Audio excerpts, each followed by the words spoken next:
Olá, neste Cidadania vou entrevistar Christopher Goulart, neto do ex-presidente João Goulart, mais conhecido como Jango. Christopher é hoje vereador em Porto Alegre pelo PDT e foi recém-eleito primeiro suplente de senador. Durante muito tempo, suspeitou-se que a morte de João Goulart, de Jango, lá no exílio na Argentina, não tinha sido por motivos naturais, não tinha sido pelo infarte que ele sofreu, que ele teria sofrido, mas sim por envenenamento a mando da ditadura militar brasileira. No entanto, a autópsia, recentemente divulgada, revelou, não foi conclusiva. Como é que você, como neto, você continua suspeitando do envenenamento do seu avô? Perfeito. Primeiro, muito obrigado pelo convite, poder participar aqui junto ao teu programa, os telespectadores. Essa questão da morte suspeita de meu avô vem já de muito tempo, e eu te diria especificamente, e talvez até obviamente, 38 anos.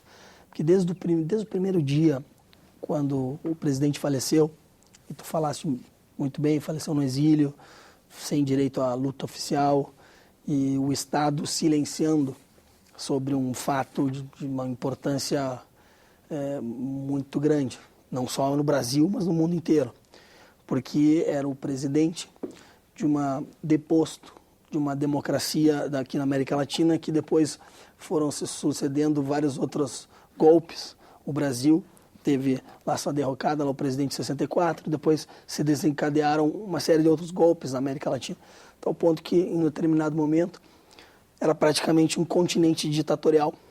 E então a morte de um presidente que representava a queda legítima da democracia, eleito pelo voto, que Jango foi eleito pelo voto, que na época se elegia o vice-presidente com voto separado.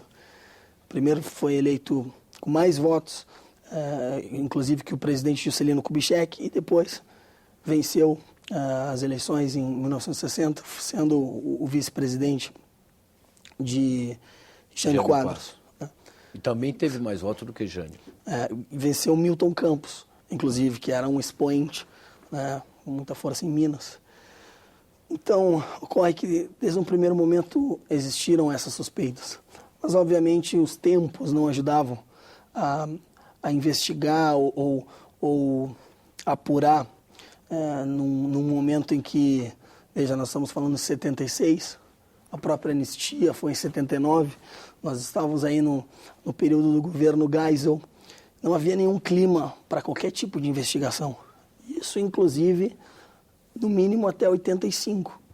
Então, por óbvio que num primeiro momento, muito embora já existissem suspeitas, não tinha clima para isso. No Brasil não tinha amadurecido suficientemente, não tinha se libertado, inclusive, para uma democracia.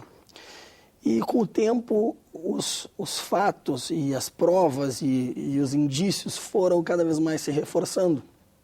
Nós ingressamos com esse inquérito civil que agora apresentou como decorrência de um dos pedidos feitos lá no inquérito, esta exumação. Isto foi em 2007. Ingressamos com esse pedido no Ministério Público Federal do Rio Grande do Sul. E não necessariamente estava lá, aliás, no primeiro pedido, não havia o pedido da exumação. Nós pedimos outras coisas. Por exemplo, pedimos que a decretação da vacância aqui lá em 64, pelo Áureo de Moura Andrade, quando decretou a vacância da presidência da República, fosse considerada ilegal, inválida ou nula. Por quê? Porque o presidente se encontrava em território brasileiro. Ou seja, se aquele ato foi nulo e o presidente se encontrava, logo ele tem que ser reconhecido sempre como presidente, porque ele foi usurpado, e essa foi uma manobra golpista tipicamente orquestrada, a sociedade civil, os setores militares e agentes políticos que se prestaram para essa vergonha que condicionou aí nosso país há 21 anos e que gera tantas marcas, sequelas e tão difícil muitas vezes de superar. mas eu creio que a democracia hoje está amadurecendo gradativamente a ponto de nós termos um Estado que investiga publicamente, que apura, que divulga todos os atos desse procedimento da exumação. Outros pedidos nós fizemos também. A abertura ou a desclassificação de documentos secretos. Isso existe em vários lugares e países na América Latina. O próprio Estados Unidos também é muito importante que se desclassifique esses documentos. Nós pedimos a oitiva de agentes que hoje são reconhecidamente estão sob a guarda, por exemplo, do Estado americano, né? Personalidades que nessa triste literatura aí repressiva são conhecidos. E o que nós queremos é porque que o Brasil não tem uma atitude, como por exemplo o Chile. Nós temos agora recentemente, a título de exemplo falei o Chile, poderia falar Argentina, poderia falar Uruguai, mas me refiro ao Chile. Recentemente estivemos, meu pai, João Vicente Goulart, que é o presidente do Instituto João Goulart, estivemos no Chile, uma audiência com um juiz chamado Alejandro Madrid. Esse juiz é diretamente responsável pelas causas suspeitas do ex-presidente Frei Montalva. E ele conseguiu essa oitiva, inclusive de mesmos agentes que nós estamos nos referindo neste caso. Particularmente existem dois, que é o Frederic Latrache, Michael Tonley, são alguns desses nomes que aparecem nessa literatura da repressão. No Chile, isso avançou. Então, da mesma forma, eu entendo que nós entendemos que... Você não acha que agora, com a equipe que fez a autópsia, concluindo que não há como afirmar que houve envenenamento ou não, você acha que essa questão está definitivamente resolvida? Não, o processo deve continuar. Eu acho que o processo, nós temos o dever, porque também nós entendemos, por óbvio, que não... esse é um interesse que transcende a família. Nós estamos falando do perseguido político número 1 da ditadura militar. Então, e eu sempre que tenho oportunidade, como é o caso agora, eu sempre deixo muito claro que aqui nós estamos falando de 2 assassinatos. Por que 2 assassinatos? Porque tão ou mais importante do que a questão física é o assassinato político que se cometeu, o legado das reformas do Estado que nós passamos aí. E casualmente nós estamos no 50º do golpe civil-militar. Porque não da mesma forma que quando se fala, por exemplo, em Getúlio Vargas, que se fala no Estado Novo, que se fala no Revolucionário de 30, no presidente eleito, é uma pessoa só, mas são vários componentes, são vários perfis de uma pessoa. Nós não podemos falar única e exclusivamente na questão da morte do presidente, porque a vida dele é muito mais importante, talvez, pelo que representa para o país. E se nós fizermos uma analogia com o que acontece hoje, o fato de muitas vezes as estruturas não serem reformadas ou até mesmo questionadas, né? Eu conheço bastante a história, eu nasci no exílio, enfim, tenho 3 nacionalidades em função dessa perseguição política e eu sei que naquela época era muito comum, né, as pessoas usarem o termo subversivo, talvez muito mais do que hoje, mas era. E o pensamento que eu tenho é o seguinte: bom, subverter uma ordem injusta é uma questão de honra, é um dever subverter uma ordem injusta. E aí nós temos uma ordem estabelecida muito injusta. Muitas vezes, por não ser útil como instituição, por ter um atraso, seja porque é uma burocracia, ou seja, talvez pela própria corrupção estabelecida. Quer dizer, o questionamento de alguns paradigmas. Eu tenho certeza que o presidente João Goulart representou tudo isso. Agora, além das circunstâncias em si do golpe militar que derrubou o seu avô, enfim, a história já registra de forma bem clara, não deixa dúvida para qualquer pessoa que entre no assunto, que estude o assunto, mas posteriormente revelou-se a Operação Condor, que é uma articulação entre os governos de direita da época, visando exatamente a prisão e até o desaparecimento de alguns dos adversários dos regimes políticos à época. Além do que também documentos sigilosos do governo americano vieram à tona e mostraram claramente a ojeriza que o governo americano à época tinha em relação ao governo João Goulart. Esses dois fatos, digamos, serviram para recolocar o governo Jango na pauta política nacional. Eu pergunto, como é que vocês da família reagiram a essas revelações que foram sendo feitas no transcurso da história? Cada vez mais se percebe e se publica e as pessoas tomam conhecimento da Operação Condor, né, que era uma articulação entre vários países, que num primeiro momento se caracterizava pela troca de informação, depois pelo monitoramento de países ou de agentes de um país dentro de outro país. E a terceira fase é a execução, né? Orlando Letelier, Prats, enfim, tantos outros que nós podemos lembrar, os próprios uruguaios, Selmar Michelini, Vocês hoje afastam a possibilidade de Jango também ter sido vítima dessa Porque operação? os indícios continuam. A exumação não é um fim, e a exumação, o processo não termina com a exumação. Os indícios são enormes que o presidente pode ter sido, sim, assassinado. E como foi muito bem colocado pela exumação, ela é inconclusiva. O que quer dizer exatamente? E aí, exatamente, mesmo considerando que isso dá margem para muitas interpretações. Mas, objetivamente, foram quesitados 32 pontos, ou seja, foram procurados especificamente 32 componentes químicos, dos quais esses exames relacionados a esses 32 compostos químicos não localizaram nenhum desses. O que acontece? Que além desses 32 podem haver outros compostos químicos que não foram pesquisados. Então, por isso que quando se fala que é inconclusivo, tanto não se afirma que foi uma morte natural, quanto também não pode se afirmar ou descartar que foi uma morte violenta. Esse que é o fato. A exumação, aliás, esse procedimento inédito no nosso país, nós temos que registrar, parabenizar, né? Termos um governo com essa iniciativa e com essa visão. Porque isso poderia também ter sido, de alguma forma, sido elaborado antes ou em outros governos, mesmo nós não tendo tantas evidências como temos hoje. E você acha que já se faz justiça à memória do seu avô? Eu acredito que aos poucos, porque o principal e que eu vejo disso, talvez o maior desafio é que as novas gerações conheçam. Porque, lógico, que quem viveu, evidente que tem uma noção, uma visão mais esclarecida. Eu mesmo, eu tenho 38 anos, exata idade de falecimento de meu avô.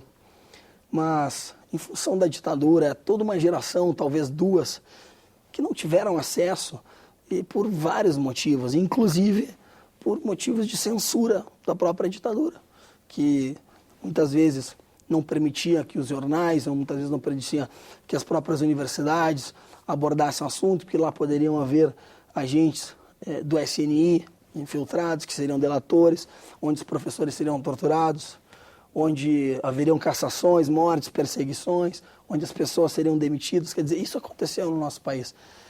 E eu acredito que é muito importante ter uma noção do que aconteceu em 64 durante o golpe, mas não como uma questão histórica, mas porque serve como sustento para a formação de opinião hoje. Porque nada do que acontece hoje simplesmente cai do céu. Não, tudo tem uma construção pretérita. As forças que estão aí presentes são aquelas que, de alguma forma, foram geradas com o transcurso dos anos, com o transcurso das décadas. As instituições, empresas que cresceram durante a ditadura, empresários que enriqueceram durante a ditadura. Quer dizer, nada é por acaso. Por isso que eu acho tão importante conhecer a fundo essa história de 64. Quando, na época de 64, o Brasil estava muito dividido, havia uma radicalização muito grande entre aqueles que apoiavam o seu avô, João Goulart, e aqueles que o acusavam de querer introduzir no Brasil o comunismo, ou fazer do Brasil uma república sindicalista, à semelhança do que acontecia na Argentina. Hoje, olhando para trás, como é que você vê esse dilema que seu avô enfrentou naquela época? Que tanto hoje quanto ontem, quando se tem preocupações sociais, talvez, não diria ignorância, mas talvez o rótulo de comunismo sempre é colado. Quer dizer, meu avô tinha preocupações sociais, evidente, meu avô ele era afiliado ao Partido Trabalhista Brasileiro, foi presidente nacional do partido, foi ministro do Trabalho, mas ele ingressou na política por toda a devoção que ele tinha, admiração e lealdade pelo presidente Vargas. Então a escola dele está respondida, toda a reação que aconteceu contra o meu avô, contra o presidente João Goulart, foi a mesma reação que Getúlio Vargas sofreu em 54. Foram os mesmos no manifesto dos coronéis que exigiram a deposição, em fevereiro de 54, que exigiram a deposição de meu avô do Ministério do Trabalho, porque havia aumentado o salário mínimo. A perseguição era nesse sentido. Por isso que eu volto a dizer como é importante, como é conhecer a história, esses exemplos, e o quanto ela de alguma forma se repete hoje. Essa análise é fundamental. Lógico, nós vivíamos num mundo dividido pela Guerra Fria, eram outros tempos, realmente tempos de radicalização. A radicalização era a palavra de ordem, mas os rótulos são os mesmos. Muitas vezes se rotulam hoje movimentos ou grupos que de fato têm preocupações sociais, preocupação com a inclusão, preocupação com a democratização, porque falar em João Goulart no legado, João Goulart, é falar em democratizar tudo. Democratização da terra, democratização dos créditos, democratização do conhecimento, democratização em todos os aspectos, mas no sentido da inclusão, que um país deve ser para todos e não para poucos. E aí se cola o rótulo de comunista. Alguns historiadores, quando se debruçam sobre aquele momento histórico importante vivido pelo nosso país, consideram que o fato do Jango não ter reagido, não ter enfrentado o golpe, na verdade teria evitado um banho de sangue e até a divisão do nosso país, do nosso território. Como é que você hoje, como neto, avalia essa ilação dos historiadores? Inclusive em dois momentos também, né? Porque em 61 também, quando ele estava em Singapura, numa missão oficial, quando Jânio Quadros renuncia, que ele retorna ao Brasil por uma longa viagem, e aí aceita a presidência, aliás, aceita ser chefe de Estado. Governo parlamentarista. Exatamente, ser o chefe de Estado e não chefe de governo, porque ele assume através do parlamentarismo. E ali tinha a campanha da legalidade, o governador Leonel Brizola insuflando de forma muito coerente com a Constituição, mas intransigente muitas vezes. E ali talvez ele também já tenha evitado um conflito, porque os 3 ministros militares de Jânio Quadros, Grum Moss, Silvio Reck e Odílio Denis, eles publicamente manifestaram seu repúdio à posse do presidente da República. Quer dizer, um golpe escancarado. E ali ele faz o que aprendeu com Getúlio Vargas, com muita destreza. Recua um passo e depois avança. Esse saber recuar que é de fundamental importância. Saber lidar com o tempo. Sabe que tem uma história, e eu sou um getulista convicto. Quando Getúlio era um menino, isso eu li agora numa biografia do Lira Neto. O pai, ele quebrou um quadro que era de um líder político do pai dele. E, claro, ele criança, Getúlio criança. O pai dele... Então, Getúlio, cadê Getúlio? Fez uma travessura. Getúlio Vargas subiu numa árvore e lá ficou. E o tempo foi passando e o pai de Getúlio Vargas bravo. Getúlio, poxa, você quebrou meu quadro aqui. Foi passando o tempo, foi lá pelas tantas. Aquela preocupação, começa onde está, cadê meu filho? Aí virou, aí Getúlio Vargas desceu. E aí já não tinha mais irritação. Pô, meu filho, que bom que tu voltou. O que eu digo com isso? É saber jogar com o tempo. É dar um passo para trás, para depois avançar 2. Mas também os historiadores acham que se Jango acertou em alguns aspectos, também cometeu seus erros. Por exemplo, a presença do presidente da República à época, João Goulart, na reunião dos cabos, sargentos e não oficiais do Exército, naquele momento tumultuado em que a hierarquia militar estava em xeque, digamos assim. Não foi hoje, você como neto, estudioso daquele tempo, não foi um erro fatal cometido pelo Jango? É que isso já na véspera, isso foi em 30 de março, ou 29 de março, no Automóvel Clube, porque antes também tinha tido a presença dele na rebelião no Rio de Janeiro, dos marinheiros ali, onde estavam lá o Cabo Anselmo. O que eu acho é o seguinte, que ele já sabia que ia ser deposto. Quando ele foi ali para o 13 de março, que ele já não sabia que não ia ter o apoio do Congresso. O comício da Central. O comício da Central. Ele já partiu para uma outra tática, porque enxergando que não teria o apoio do Congresso, então parte para a mobilização popular. Mas sempre, e até digo mais, sabendo que cairia, mas como ele disse a Darcy Ribeiro, disse, não, eu tenho problema em cair, mas eu caio de pé. Por isso que eu acho, lógico, talvez evidentemente seja um pouco suspeito para falar, mas eu acho de uma visão muito além do que nós temos hoje, porque ele não se importou em ser deposto. Mas ficou a mensagem, e nós estamos discutindo, e nós estamos avaliando, e nós estamos ainda 50 anos depois, né, com muito interesse, estudando a biografia política de João Goulart. Então, deixar esse legado para o futuro, acho que isso com certeza ele tinha em mente quando ele foi deposto. Mesmo sendo uma pessoa jovem ainda, porque meu avô foi presidente com 41 anos, com 44 foi deposto, morreu com 57. Eu pergunto, uma última pergunta. Você como neto do Jango, que acompanhou todo esse processo, mesmo jovem, de certa forma viveu também o exílio, você acha que os torturadores devem ser incluídos na anistia ou eles devem pagar pelo que fizeram? O que eu penso é que crimes de tortura são crimes, aliás, não é o que eu penso, são o que os organismos internacionais já apontaram, são crimes contra a humanidade, portanto, não tem prescrição. Então, sim, eu penso que o Código Penal hoje deve, de alguma forma, ser revisto, porque o que garante a impunidade, na Argentina não existe prescrição penal para crimes políticos, esse tipo de crime, por isso que lá tem, o general Videla faleceu agora há pouco tempo, faleceu dentro da cadeia. Por isso que lá tem todo esse movimento, por isso que lá os generais publicamente pediram desculpa para a nação. Isso é uma questão de amadurecer a cidadania, a democracia. Acho que o Brasil tem que, de alguma forma, passar por um processo assim.